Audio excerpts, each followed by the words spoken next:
Gari hili liliweza kutumika kubeba mwili wa mwenda zake Rais wa pili wa taifa la Kenya Daniel Toroitich Arap Moi. Tukaweza kuona ikiweza pia kubeba mwili wa Rais Mwai Kibaki na hali kadhalika aliyekuwa mkuu wa majeshi ya ulinzi Generali Francis Omondi Ogolla. Na hii leo tunashuhudia gari hili likiweza kubeba mwili wa aliyekuwa waziri mkuu wa taifa la Kenya Mheshimiwa Raila Amolo Odinga, likiwa ni gari maalum ambalo linapatikana katika idara ya jeshi kwa sherehe kama hizi.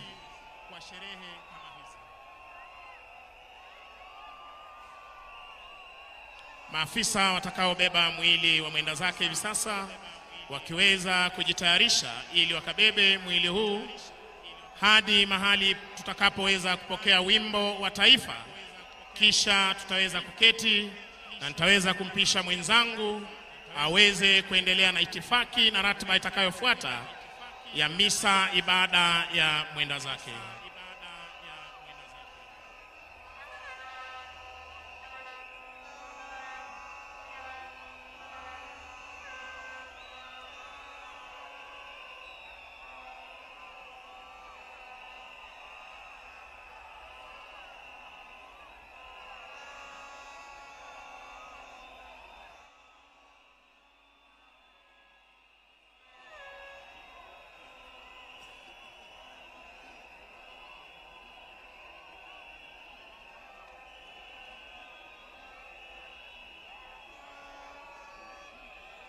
Tunazidi kushukuru wananchi walioweza kufika kuweza kushiriki nasi misa ibada ya mwenda zake, na hali kadhalika tuwashukuru kwa utulivu wenu, na hali kadhalika kuweza kuhakikisha kwamba tumeweza kupokea mwili wa mwenda zake ugani Nyayo, uwanja wa kitaifa wa Nyayo, tayari kwa ibada ambayo itaongozwa na kanisa la Kianglikana hapa nchini.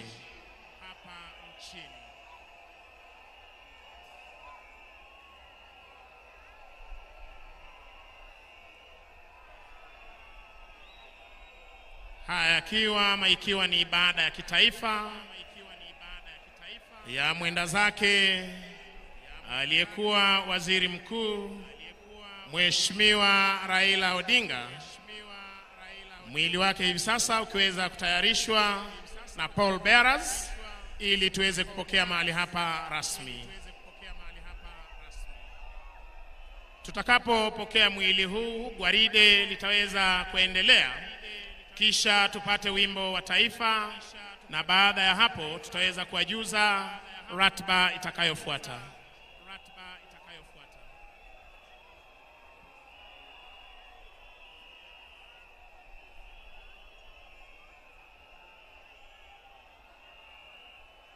Kitazama jeneza la mwenda zake limeweza kufunikwa na bendera ya taifa letu la Kenya, ikiwa ni uzalendo wa hali ya juu na heshima za hadi ya juu aliyopewa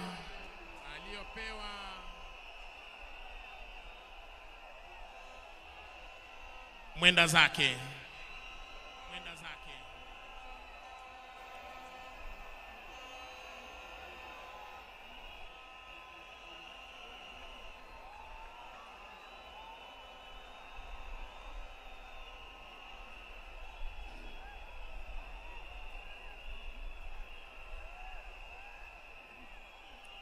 Wakiweza kujitayarisha hivi sasa ili wakaweze kuleta mwili huu, tunaomba wapiga picha wetu tafadhali muweze kuwapisha kwa heshima.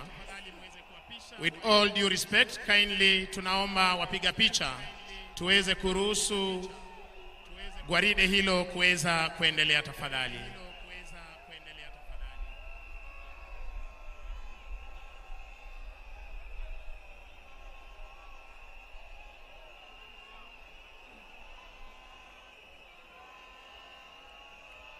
viongozi wetu wa kidini kutoka idara ya jeshi